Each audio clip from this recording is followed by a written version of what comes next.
So what is the Colorado experience? Why create a video series? It's to inspire others to get off the couch, see breathtaking scenery that will last a lifetime. This was also a very personal experience for Kate and I. We had found our one true love we had always searched for. We had both dreamed about adventure in mountains, experiencing breathtaking scenery for many years, but had yet to experience it. So we took a chance, traveling across several states with two people we had only met once before. However, our instincts said, go for it. These are good people. This week-long adventure produced a deep sense of peace and a longing desire to travel together. To experience new things and see things we had always dreamed of. For just 1 week, the world disappeared. No worries or stress, no responsibilities.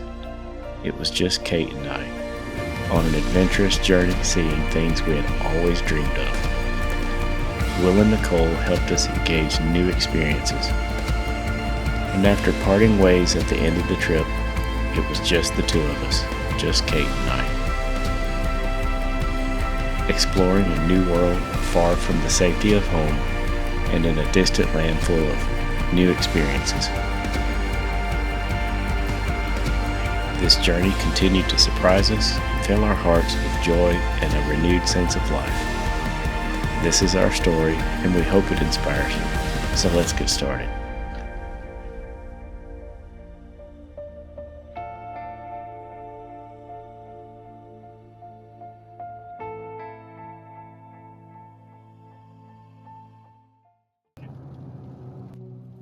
In our previous episode, we finished Engineer Pass and ate a wonderful dinner in Silverton, Colorado. Returning to camp, we were forced to drive up the $1 Million Highway in a rainstorm.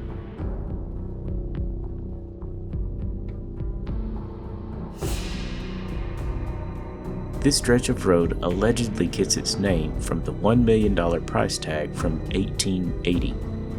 It's also known for being a very dangerous road with no guardrails, vertical drops, extreme curves, and some of the most beautiful 25 miles of scenery in the U.S. At night in a rainstorm, however, it's not a very pleasant drive. There's nothing over there. There you go. White line, about 2 feet, if that, and sometimes you don't even get 2 feet. Yeah, sometimes you just get away with it. Sometimes you're lucky to have the white line. Yeah, that doesn't help. All that does is make the water off the tires.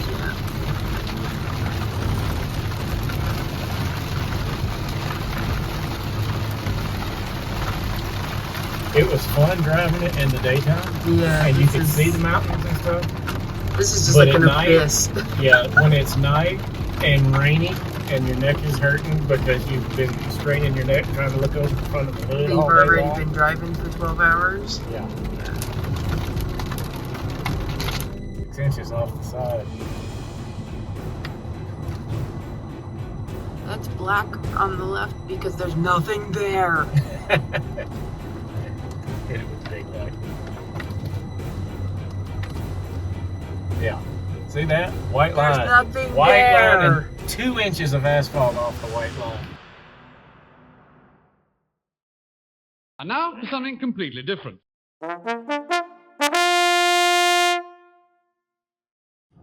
So, what is this? August 3rd? Thursday. Something like that. Correct. I don't know. And we officially have the first dad joke of the day. And? What? Well, you gotta You're supposed explain to tell the why. first dad joke of the We day. saw the signs, warning Okay. signs for moose. There's, like deer crossing signs. We've run across one that says moose, or it's got a picture of a moose, and I didn't even know they lived here, but okay. We're also really disappointed because we didn't see any moose. A moose. And we started going through. I looked over. I said, "No mesas." And she says, "No mesas, no moose." And I said, "You know what you have when you have a lot of moose for breakfast? When they're all having breakfast together, you have mimosas."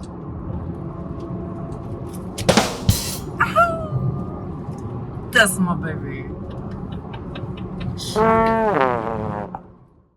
Ophir Pass was originally used by the Navajo as a footpath to traverse between valleys.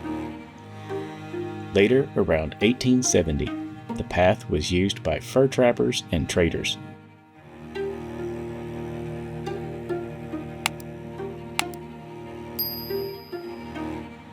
In 1878, the community of Ophir was incorporated after a U.S. post office was established. The footpath later became a toll road for wagons, which was used by miners and prospectors for trade between the towns of Ophir and Silverton. We are at the top of Ophir Pass, which is about 11,800 feet-ish. Yep, 11,803. We're getting our shameless plug photos with the sign that's up here at Summit. It's just a debris field. It's completely void of plant life. There's a few ground squirrels running around, probably some of those marmot things. Yeah, but it's just rock, like not big rocks. It's just shrapnel rock. Yeah, they're everywhere. Like shards of sharp, pointy rocks that cut tires. Yes. It reminded me of the opening scene of the first Terminator movie, where the Terminator is walking through and stepping on all the bones and stuff. That's kind of what it looks like, except it's just nothing but rocks. So. Yeah, it's. Yep. Shameless poser photo next to the sign. Yes, I did that. If you didn't take a picture, it didn't happen. I mean, if I drove 2 days to get here and then spend a week, yes. Darn right. Evidently, at the top of one of these shrapnel mountains, what do you say? There's a lake. Yes, there's a blue lake. We're not walking across this because if we break a leg, like this is like, like I don't even think shrapnel's enough term. Everything's about yay big, sharp edged, iron or rock everywhere. That's all it is. It looks like a debris field. So we're launching the drone to get up over it all. There is a lot of wind, so we're hoping that the drones will come out of this okay.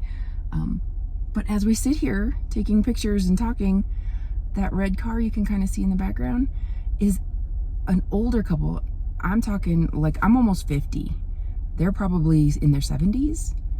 They are gearing up to walk up this shrapnel mountain to see that lake. Part of me feels like I should be here just in case somebody needs to call for rescue.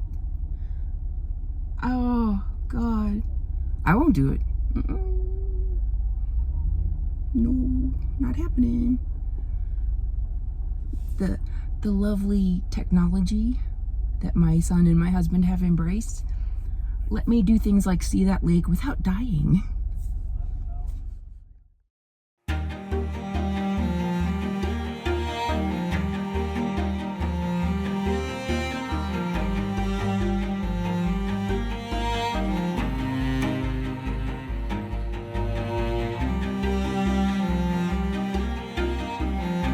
In 1953, the Ophir Pass Trail reopened for modern vehicular traffic.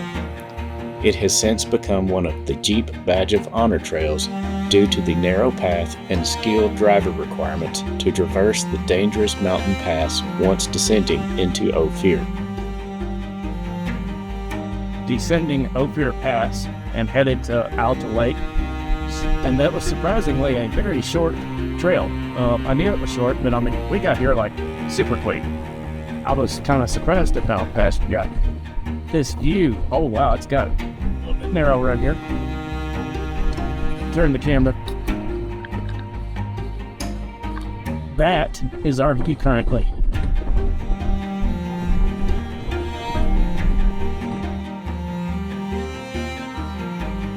The steep slope of the trail forced us to use lower gears so it did not burn up our brakes.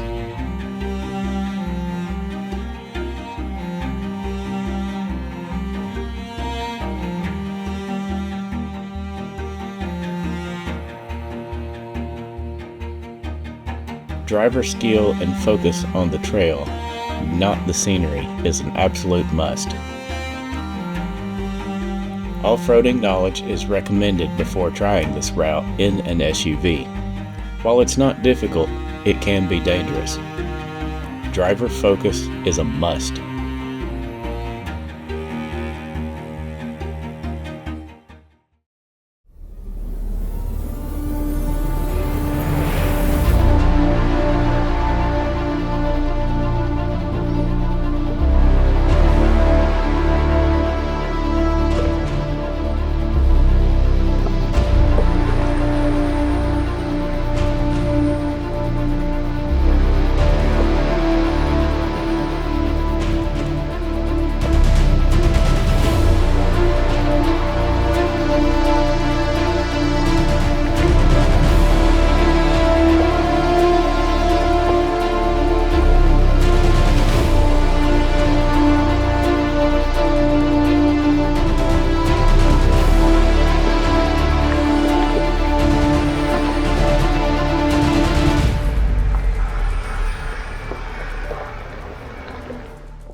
The dancing aspens are often a hidden gem in this valley. Known for their curvaceous shapes, the trees appear to be dancing and lifelike.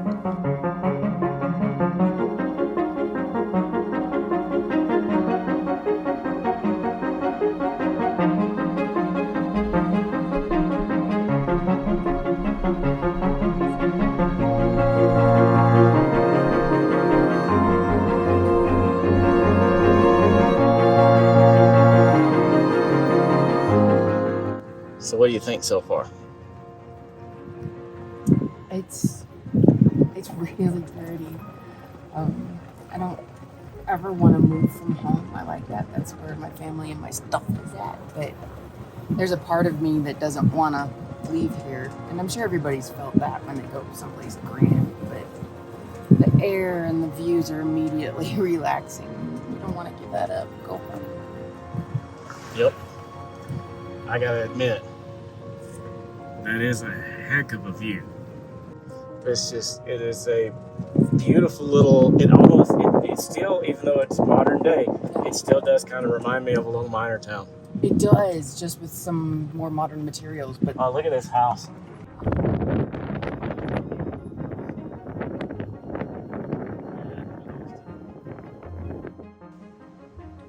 Back to you. back to me. You're beautiful too. There's It's so funny.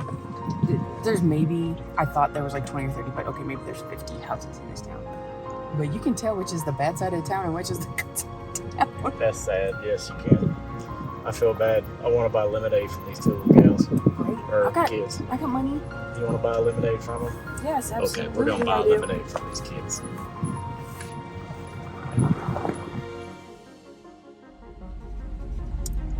Okay, after descending into the town of Ophir, 50 houses. 50 houses in the middle of a valley, in the middle of the San Juan Mountains. And there's two of the cutest little girls over there. We're not going to show their picture because they're under 18. That's not right. They've got a lemonade stand. So we all have lemonade and cookies. We had to. Oh, Gosh, gotta support local business. you're evil if you don't. I'm going for Right? sure going to hell. Right? Thank you. Thank you.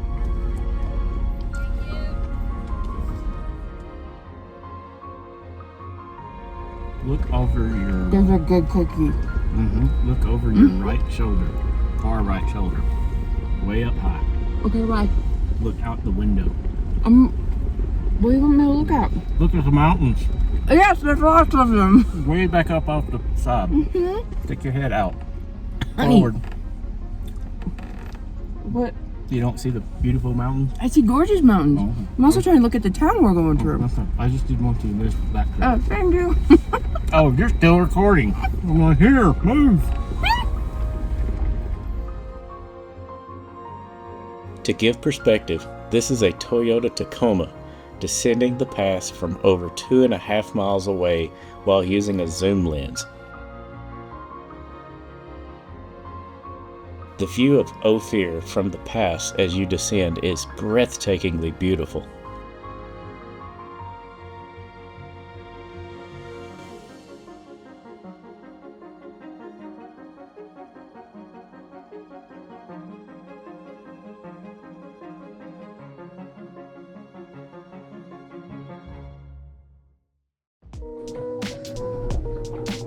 Wow, that is a beautiful mountainscape. And that barn. Looks like it's still being used. Or somebody rebuilt it. No camping, no parking, no trespassing. But let's get off the adventure bikes and go violate every bit of that. All we need to do now is camp. And then they'll have the trifecta.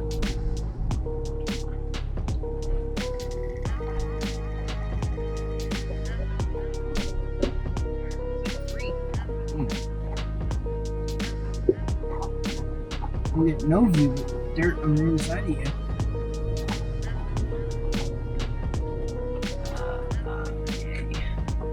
Jeep Cherokee coming down. He's not really pulling off either.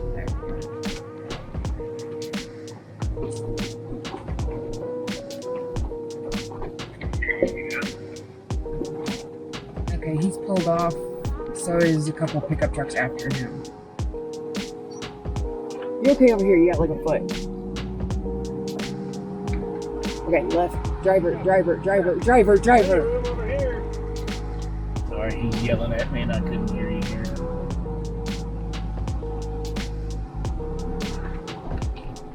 Thank you for increasing volume. You did good. It's just me, or at least does it seem like we're in a little bit of a snotty territory here? Yeah.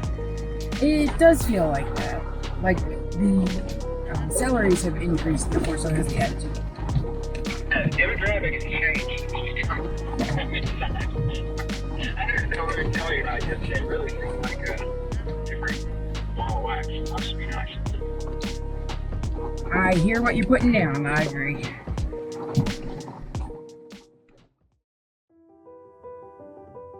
Planning our Colorado trip required several hours researching potential campsites, places to see, and exploring our options for future trips as well. Various online reviews had my hopes up for this location. Unfortunately, it was quite packed. This high-altitude lake appeared to be full of great fishing opportunities, and while it was a spectacular campsite, there are a lot of people around. So if you like being alone, this is not a good option for you. The road into the lake was long and time-consuming.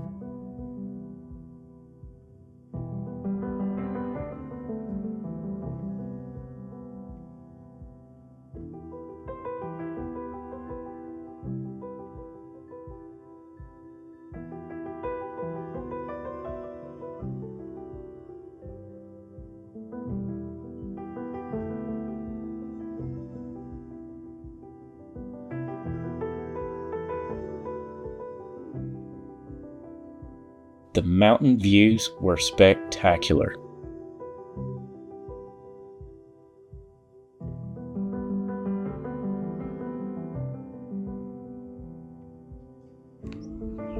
Do it for Brad. Doing it for Brad.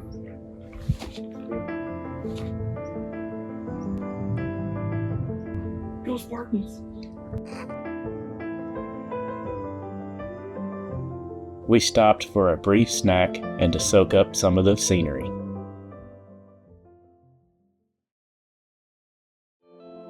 Leaving Alta Lakes to get back to our camp near Ouray required a lot of driving, so we started our descent back towards the highway from where we came.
That's mine.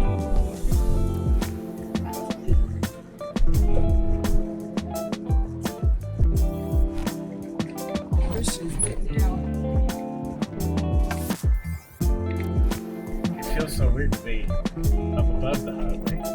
People going down the highway, they don't even see us up there. They don't even really see us. They're just driving by. They do.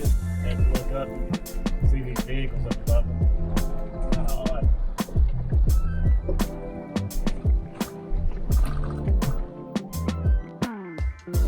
For us, the easiest route from Ophir to Ouray is by taking the highway towards Telluride, then up over to Ridgeway and back down to Ouray. Unless you want to climb back through Ophir Pass. For us, once was enough for this day. Okay, this was a last minute room Nicole booked for us. It's freaking adorable. And it's huge. 2 king-size beds. Sofa. Big old shower. All the stuffs. All the stuffs. More stuffs. 2 dressers. TV. Fireplace. 2 chairs. And a balcony. Next to the freaking river.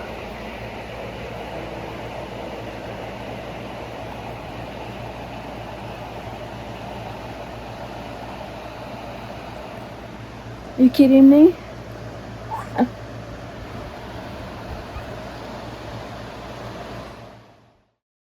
Our week with Will and Nicole had come to an end.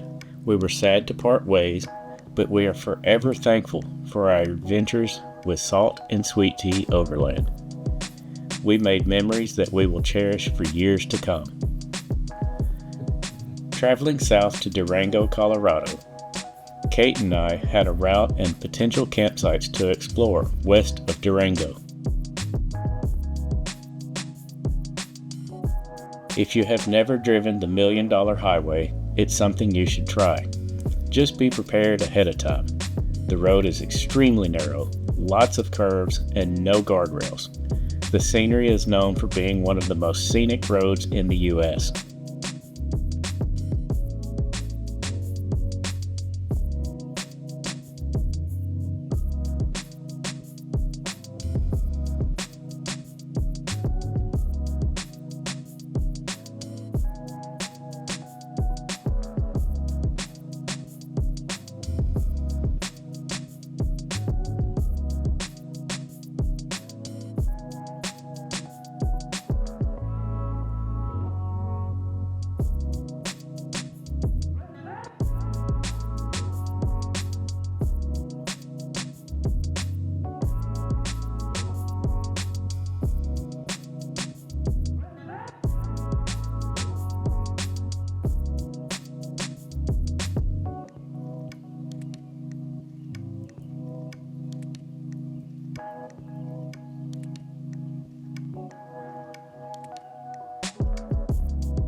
So if you're in Durango, Colorado, and you come upon a place that is so bold, in Colorado, mind you, that they have a name called Serious Texas Barbecue in Colorado, it's worth it.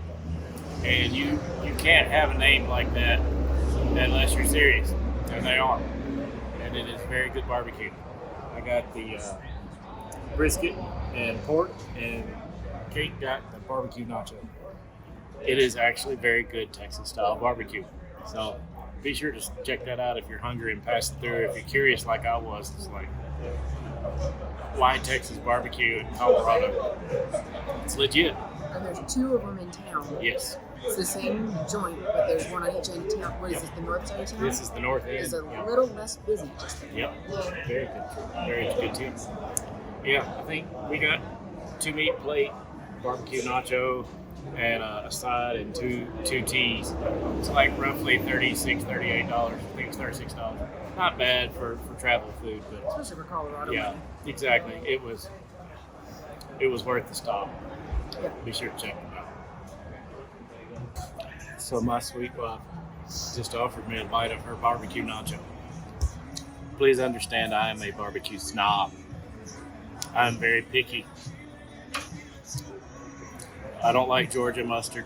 I don't like Georgia barbecue. Kansas City does not know what barbecue is, even though they seem to think they do. Arkansas has better barbecue than Kansas City. Texas knows barbecue. She gave me a bite of this nacho, and the shocked, surprised look on my face, and I told her, I said, oh my gosh, we have to move here. Mm-hmm. I've never really been a barbecue nacho guy. This is the best freaking thing I've had in a long time. Ice like the flavor. Can I? Last one? Oh, Nice.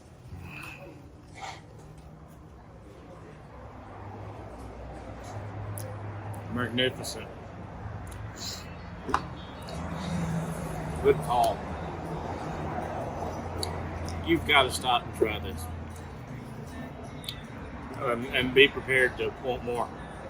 And the sauce. Really good sauce. Very Texas style, kind of thin. Almost has a smoky flavor.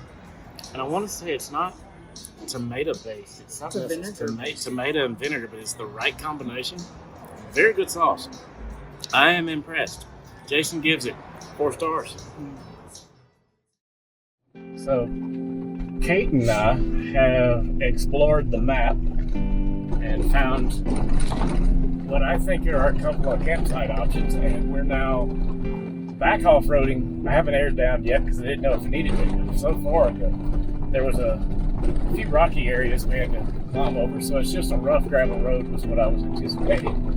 And I didn't really want to air down if I didn't need to, so we're just going to take it slow and see what we find. But this is it's 80 degrees, and most definitely rattlesnake territory, so we're going to have to be very cautious tonight if this is where we end up camping. But I mean, there's so many spots. But I like being way off grid Yeah. and way off the trail, not where somebody could drive by out of curiosity or whatever. So I've got a special spot or two picked out for us. We're gonna see if we can't find our way there. So stay tuned. Who knew driving through the middle of Colorado could look like the Ozarks back home? It does. This road is a whole lot rougher than I was expecting. That's okay. That means no campers. Yeah. But you would think there's still going to be somebody that pulls a freaking 20-foot camper through here. But we are still getting in some off-roading time without doing anything crazy. And that was our goal. We got 3 badge of honor trails done this trip, which was really good. There was a 4th and 5th one. The 5th one hadn't opened yet, which we weren't planning on doing Blackberry anyway. Poughkeepsie we wanted to do, but thought it was wise to not do that. Go ahead and skip that.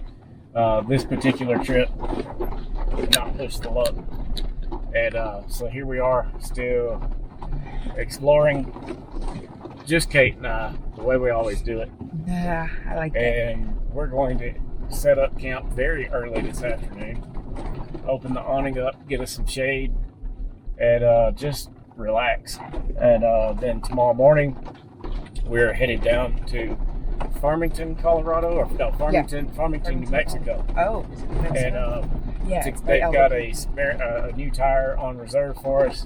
On the way to Durango, we must have hit a really massive pothole because I remember hitting something hard and it buckled the sidewall of our tire. So we've been using that as a spare all week.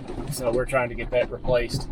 And we're going to go down to Farmington where we can pick the tire up that we were wanting. I was trying to get another Cooper STT Pro. And we're going to get that done tomorrow morning. When I say I like off-grid remote campsites, I'm not even joking.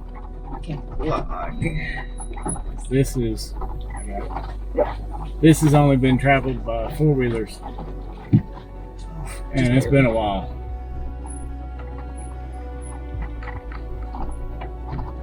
I can see 4-wheeler tracks, but it has been quite some time. And I think this might be the end of the trail. So it's starting to get extra thick. Yeah. And I was almost to my opening too. I don't know, might be able to go a little further. You gotta worry about anybody coming back in here though. This has been tight. I haven't had to trim that many limbs, but I'm hoping when I get to this opening, it opens up a lot more and it's not all this tall grass, because that's going to require me to do some weed eating without a weed eater. But I almost feel like I'm on a safari. I have found us a big, huge open field. This is a campsite. Wow. While on the surface, this looked like an ideal campsite, alone and dispersed. Low risk of curious outsiders invading camp, wanting to ask questions or taking advantage of a remote location for theft or injury. That's a thing sometimes you have to be aware of. The tundra grass was tall, and it was extremely hot, so we did not feel comfortable setting up camp with a high risk of snakes, field mice chewing up wires in the engine well, and or bears trying to find food during the night. We also wanted to tread lightly and be respectful of the tundra, not damaging the grass, so we chose to get back on the trail and find a better campsite. You're totally clear. Navigating our way out of the rock field before any more rocks fall. One of those falling rocks areas. And clear. So we're doubling back, but we drove in on what appears to be a ridge because there's It goes down. It goes down on both sides, so this is kind of a natural ridge that we're driving across the top of. There's some spots like right to my left, there's a hill, but there's some spots where it goes down both sides. Interesting. I am amazed at how thick it is with pine trees, and I don't know what this small scrub brush is called. It's like an oak of It's some got an type. oak-looking leaf. Yeah, but they're they don't get very big. Man, they do get thick. Oaks coming shrubbery farm.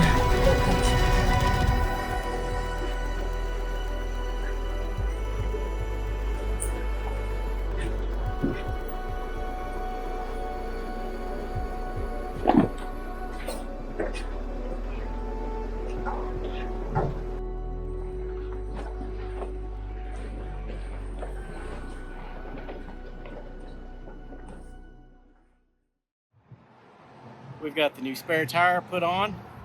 Got a new Cooper STT Pro. I'm gonna take it off of this tire or this wheel when I get back home. I've got my other set of Rock Tricks wheels that are on. I'm gonna swap this out, so I've got a full matching set. Cheapest price I have seen on this tire recently.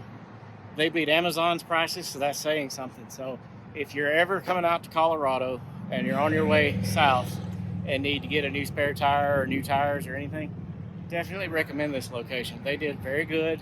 Recommended me. We stopped in Durango. They recommended me to come down here to their sister store. They've got Dunlop, Goodyear, Cooper tires, and Kelly tires. And because they are a Cooper direct dealer, I got an awesome deal. So thank you guys for fixing us up.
On our way to Farmington, New Mexico, we stumbled upon an ancient Aztec ruins and a cultural center. Well, of course we had to stop. We had no idea the Aztecs were this far into the continental U.S. The preserved artifacts were hundreds of years old and preserved incredibly well. We were so glad we found this along our way.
So here's your architectural lesson coming from an architect. The walls here this is now commonly referred to in modern architecture as passive heating and cooling. This wall that we're looking at is roughly, let's see, 1, 2, almost 3 feet thick, so 2.5 to 3 feet thick. They probably discovered that the thicker they made the walls in this desert heat, the cooler it was inside the spaces, because the sun is heated up on the outside, but then it actually stores the heat during the day and puts off heat at night, but it's actually cooling during the daytime. So they actually had natural cooling during the day and natural heat at night, because it actually gets down into the 50s and 60s during the summer at night here. So I love the ingenious adaptivity of humans and figuring out how to make things better without any modern means, knowledge, and science. And this type of architecture is still used to this very day and referred to as passive heating and cooling.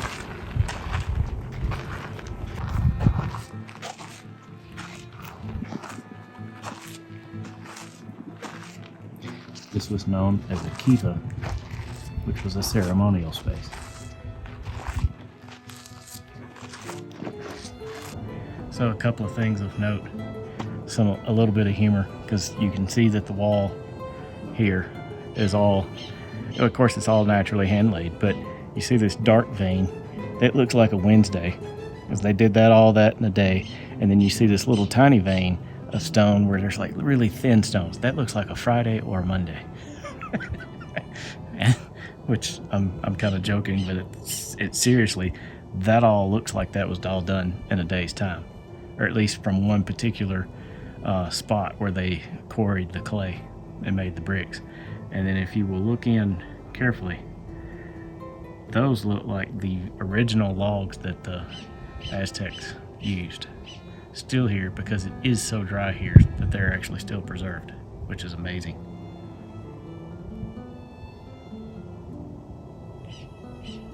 Also of note, we noticed this in the corner. Let's see if you can see that. We were debating whether or not that was a fireplace, but I think that was basically a ancient refrigerator, acting as a refrigerator, so to speak, because of the walls being the stone, offering such insulation value and giving off cold. So when they had the roof on top of the structure, that would have never seen sunlight, and the hole is so small that it seems like it would have kept cold air in, so they might have been able to preserve dried meats and stuff longer. That's my guess. And then you see we also noticed that some of the rooms have, I'm going to zoom out, some of the rooms actually have ventilation, and I feel are openings. I suggest that it was probably for ventilation, because they probably needed to have fresh air coming in and out frequently.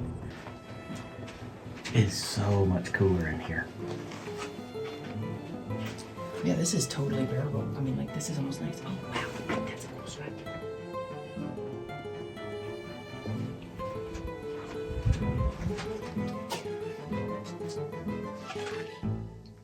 Love how you can see all the way through 1, 2, 3, 4, 5 spaces.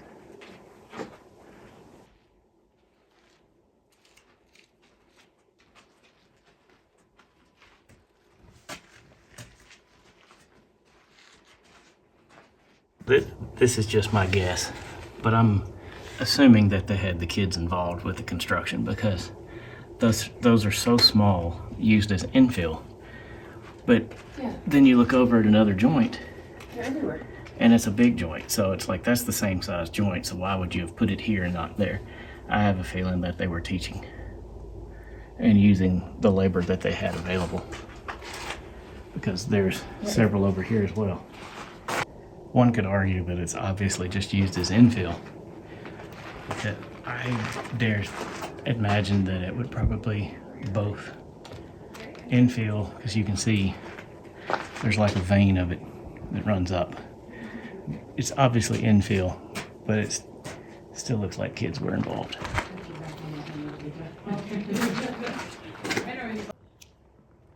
And there's the restored main kiva chamber.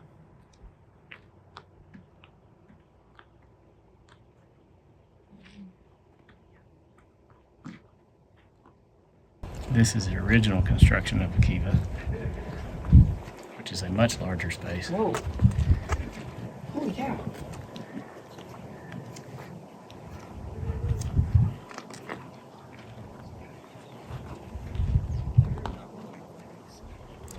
Looks like a ceremonial pit of sort.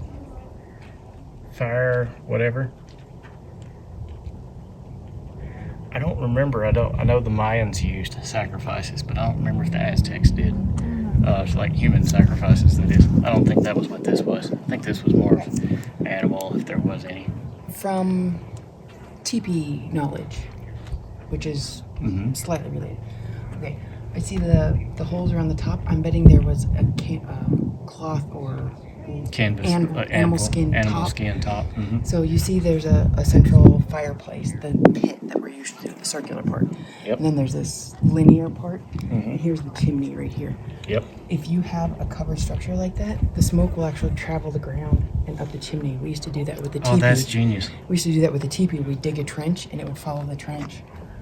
Oh, wow. The smoke actually follows the trench. A little bit. You're right, because there's a hole right down here. So it'll go. In the Most trench. of it'll go straight up, but That's genius. You'll get heat that'll follow the trench. That's very interesting. Thank you for that. I love that you know this stuff. It's amazing what you know. I don't know if that's really what this is. I It think just you're looks right. Familiar to me. I think you're So- dead on with it, actually.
From a fully loaded Jeep Wrangler to crossing into new states,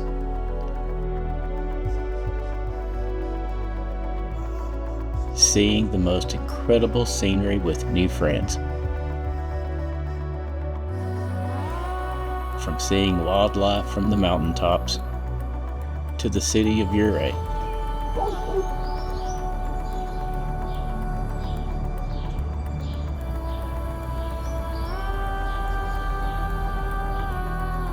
Camping in unbelievable campsites with the splendor of mountains all around us, and the most magnificent waterfalls.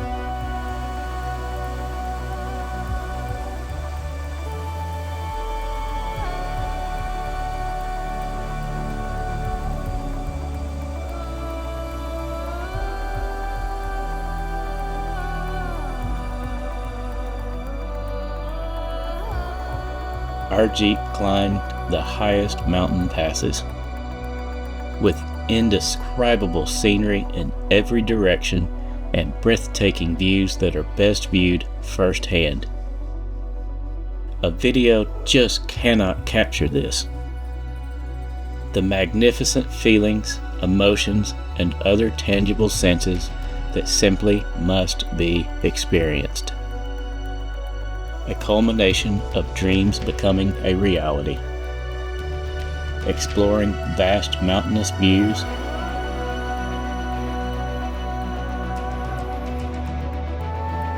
a personal journey with your loved one while living out one of your deepest dreams,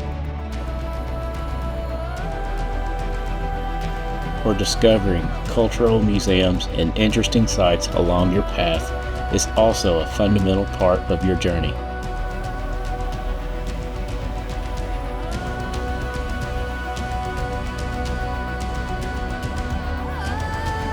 From the beginning to the end, Will and Nicole invited us for a quote-unquote fun trip.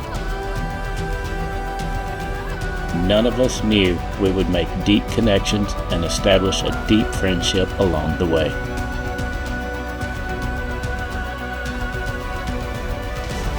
Adventure, travel, exploration, meeting new people, and making friends. All of these are goals Kate and I now share. So where will our next epic journey occur? That's part of the fun, planning for your next adventure. We thank you for watching and hope you will stick around. Who knows where we will journey to next.